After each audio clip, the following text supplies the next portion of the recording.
Allora, ritorniamo qui a noi con i nostri rappresentanti dell'ANCI dei comuni del Veneto, quindi dei primi cittadini sostanzialmente. Si accennava appunto con lei, signor Sindaco, poi sentiamo anche l'assessore che cosa ne pensa, della necessità per forza che i comuni più piccoli si uniscano, di queste unioni di comuni. Per carità abbiamo certe zone dove si sono già verificate, almeno per la polizia municipale, per certi servizi, gli ambiti territoriali, insomma c'è qualche cosa, però in realtà si vuole arrivare forse a qualcosa di diverso. E allora lei faceva degli esempi anche del resto d'Europa, visto che l'Europa insegna, a questo punto insegna dappertutto, né bene né male. Sì, ma Che cosa si può ravvedere? E dopo sicura, sentiamo anche l'assessore cosa dice. una cosa è certa, in Europa ci sono questi 4 livelli, ci sono dappertutto, che poi si chiamano cantoni e non regioni quelli o sono. province, comuni, provincia, regione e Stato ci sono e funzionano se vogliamo farli funzionare. Si sta da decidere che cosa farli fare e con che risorse farli fare, che sia chiara l'autonomia finanziaria. Adesso con la ristrutturazione che sta tentando di fare lo Stato, che è ristrutturazione che parte dal basso e non dell'intero sistema, e qua c'è tutto un dire perché le comunicazioni tra i diversi livelli sono importanti. Se c'è una ristrutturazione si deve fare a 360 gradi in tutti i livelli. Se noi facciamo le unioni, è un livello, è un altro ente di secondo livello. Se noi togliamo la provincia, non possiamo non avere gli ambiti territoriali, quindi creeranno degli altri ambiti territoriali con ulteriori enti di secondo livello. Si appesantisce il sistema perché si creano 5-6 livelli. È impossibile far funzionare questo meccanismo, perché poi serve per forza un'unione per far lavorare insieme i comuni? Domanda.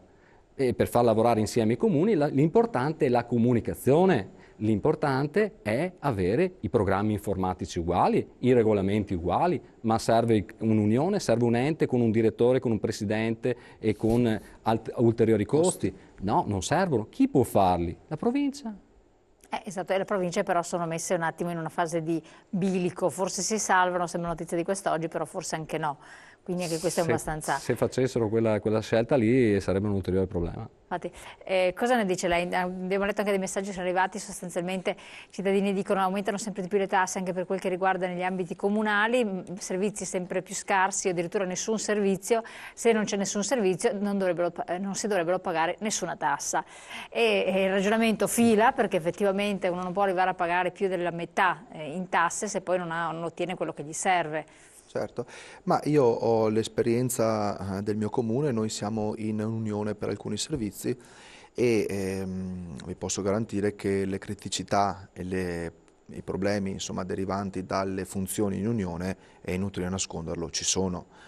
Ci sono perché spesso capita che i comuni non parlano lo stesso linguaggio, i comuni non hanno le stesse esigenze, ma non perché ci siano comuni migliori e comuni peggiori, ma perché 4-5 comuni insieme con dimensione geografica diversa, con numero di frazioni diverse, con un territorio completamente diverso, con esigenze quotidiane diverse, ovviamente mi riferisco per esempio alla polizia locale, ha il servizio somministrato nel territorio in maniera completamente diversa, in maniera completamente disomogenea, con quale risultato finale? Che l'utente, cioè il cittadino, ne risente in maniera pesante, in maniera notevole di questo disservizio. Non è colpa del comune che subisce o del comune che diciamo, esercita più potere sull'unione, è colpa di voglio dire, un linguaggio diverso che si parla per ovvie ragioni e quindi poi lavorare nel territorio diventa molto più complicato, senza poi affrontare l'argomento che diceva il sindaco dei costi di questa cosa, perché in realtà dovrebbe essere visto per risparmiare. Dovrebbe essere fatta per risparmiare, ma invece di costi, voglio dire, evidenti e sui bilanci di questa unione sono chiari e per cui altro argomento spinoso che magari non riguarda, non interessa l'utente finale che è il cittadino, perché il cittadino non percepisce la problematicità dei costi all'interno dell'unione, però per esempio percepisce perfettamente il disservizio.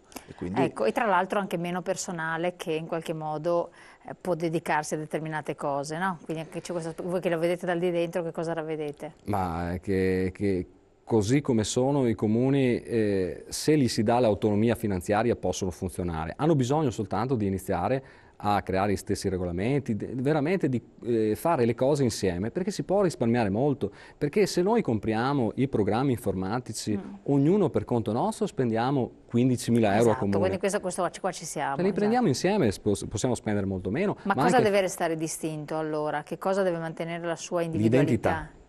L'identità e la democrazia, perché il fatto che ci sia un sindaco in un territorio non è una cosa irrilevante. Lei deve pensare che nel 2010 c'è stato l'alluvione, a Carceri c'è stato l'alluvione, no? E se non ci fosse stato il sindaco, non oso neanche immaginare cosa sarebbe successo, perché il sindaco ha fatto delle ordinanze, si è preso la responsabilità, ha alzato l'argine di un canale per far sì che si potesse proteggere il territorio.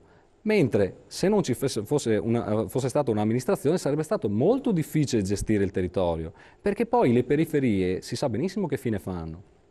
Certo. Quindi, che poi tra l'altro la cosa che fa ridere è questa.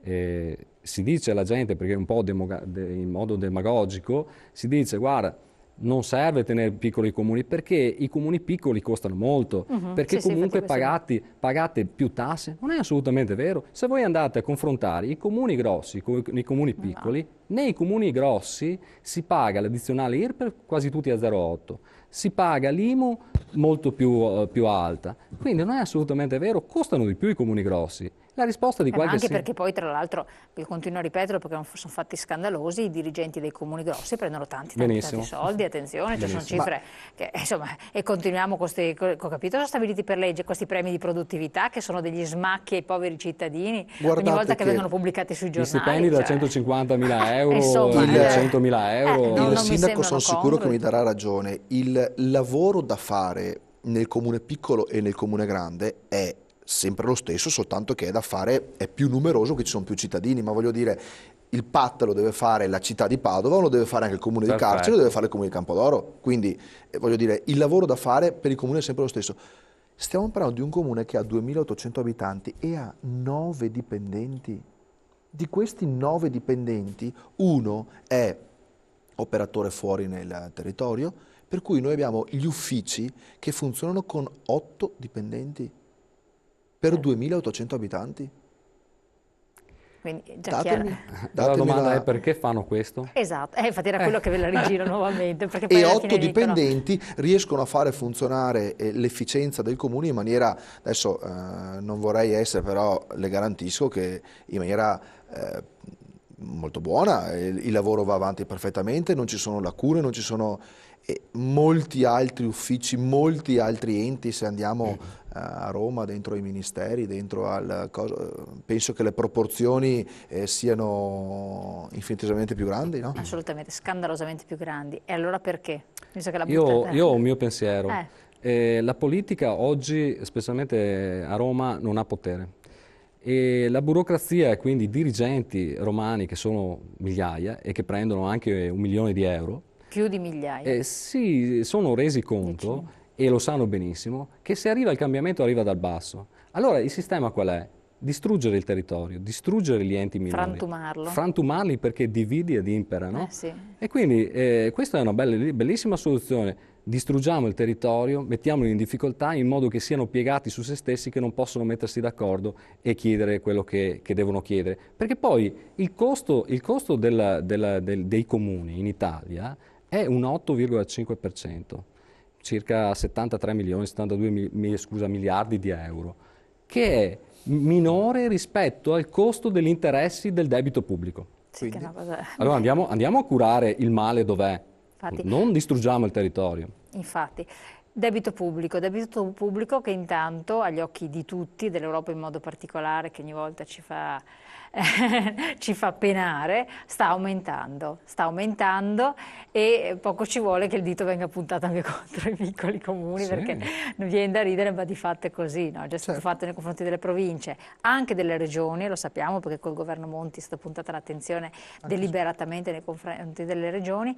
Sono stato in merito a questo recentemente in un viaggio in Norvegia e parlavo appunto che oltre alla Norvegia, vabbè, a non avere debito pubblico, e questo lo sappiamo, e gli introiti dai pozzi petroliferi che loro hanno e che sono una delle principali, anzi la principale fonte di ricchezza oggi per la Norvegia, vengono interamente incassati per garantire alle nuove generazioni, quando eventualmente i pozzi petroliferi potrebbero non esserci più, Certo. per garantire fondo, denaro alle nuove generazioni. Quindi Ecco, pensano questo che per esistano capire, nuove generazioni, quindi ecco, già un pensiero evoluto. Cioè. quindi voglio dire, questo è una risposta, insomma, al problema nostro del debito pubblico. Noi non soltanto abbiamo un debito pubblico che è esponenziale, che è in continua crescita, che è, Che a mio dovevano avviso, tagliarlo drammaticamente in ma realtà invece proprio in nella... realtà non solo non hanno tagliato, ma mi pare che sia in aumento, ma è il Assolutamente. peggior cancro e forse il danno peggiore, e quindi per mascherare questo si va a far breccia, si va a puntare il dito su altre cose. Ecco, nuove generazioni, un argomento che tengo, poi voi siete giovani anche come amministratori, per cui, però per l'Italia, sono non so quanti anni... 45. Giovanissimo, Minerva, che ne so, cioè, è terrificante che uno pensi una cosa, cioè terrificante. Effettivamente è difficile che si abbia un sindaco, ci sono stati casi anche di giovani sindaci, però vengono guardati un attimo così con attenzione e apprensione. In Italia si è sempre o troppo giovani o troppo vecchi. Infatti, però i troppo vecchi resistono fino I alla troppo vecchi fine, cioè, resistono. vista l'età del nostro Presidente della Repubblica, capiamo che c'è possibilità per età infinite. È un problema per le nuove generazioni, sia il turnover nell'ambito della gestione della cosa pubblica, perché non riescono ad arrivarci, perché ho parlato con tanti giovani che vorrebbero cimentarsi in politica, quei pochi, anzi non sono tanti perché nella massa dei pochi, perché tanti non si fidano più, non ci credono, c'è un grossissimo stacco dei giovani dal confronto del mondo della politica, diffidenza, eccetera. Però alcuni vorrebbero entrare e dicono che ci sono delle barriere veramente difficili, insormontabili e così via, anche per fare, tra virgolette, carriera. E anche pur avendo delle idee genuine, buone, propositive, però il sistema blocca. E questo blocca tutto, cioè blocca anche, io dico, provvedimenti che possano guardare alle giovani generazioni. Cioè una persona che ha una certa età, ineluttabilmente e tendenzialmente guarda più al presente e a risolvere i problemi ora. E non potrà vederli in proiezione di 20-30 anni, perché è naturale, fisiologico che sia così. La prospettiva, cioè l'essere umano. Però noi viviamo in una prospettiva di brevissimo periodo. E i giovani cosa fanno? I giovani in questo momento qua, purtroppo, sia la demagogia anche pura dei mass media che colpiscono la politica, colpiscono tutto in modo indiscriminato, senza poi spiegare, fa sì che i giovani si allontanano anche un po' e non hanno fiducia, e lo dimostra il fatto che stanno Non si andando informano all'estero. assolutamente. Stanno andando all'estero. È difficile fare comunicazione con i giovani, è veramente difficile. È difficile raggiungerli, perché poi nei paesi piccoli qualche anno fa si incontravano le varie generazioni, c'era la piazza, c'era il bar, c'era... Sì. Adesso i giovani hanno internet, hanno i social network, è difficile, e poi non sono mai... Ma non dialogano di cose a 360 gradi, ma solo determinate anche perché tematiche. ma io li capisco benissimo, perché c'è talmente tanta confusione che fanno fatica a capire quale sia la verità, e oggi di verità non se ne sentono molte. Quindi, dopo andiamo subito in pubblicità, lei come sindaco, voi come amministratori locali, dopo chiedo anche se il suo è una competenza un po' particolare perché è al sociale e allo sport, Politica quindi magari ha giovanile. trovato la via di contatto e la conosciamo. Ha difficoltà a interagire con una fascia giovane di popolazione, nonostante la sua età? Molta difficoltà, anche se negli ultimi anni, devo dire, anche grazie a una predisposizione mia personale nell'avvicinarmi ai giovani, negli ultimi anni nel mio territorio, nel mio comune, c'è stata un'evoluzione. Anche il fatto di comunque salutare il sindaco, sì, da lontano, però l'istituzione, io sono uno dei cittadini, non sono soltanto l'istituzione, sono uno di loro, insomma, e quindi anche con la facilità di spezzare quelle barriere e far capire che poi alla fine il nostro ruolo è un ruolo di solidarietà, è un ruolo, il bene pubblico, il bene va comunque tutelato e va fatto, perché noi viviamo sia in una proprietà nostra, in una vita nostra, con un percorso nostro, ma dobbiamo anche fare qualcosa per il resto del mondo, perché le strade non sono dello Stato, la scuola non è del comune, cittadini. sono di tutti. Esatto, e così vanno anche rispettati. No, dopo passo la parola anche all'assessore a questo riguardo, pubblicità, poi torniamo insieme.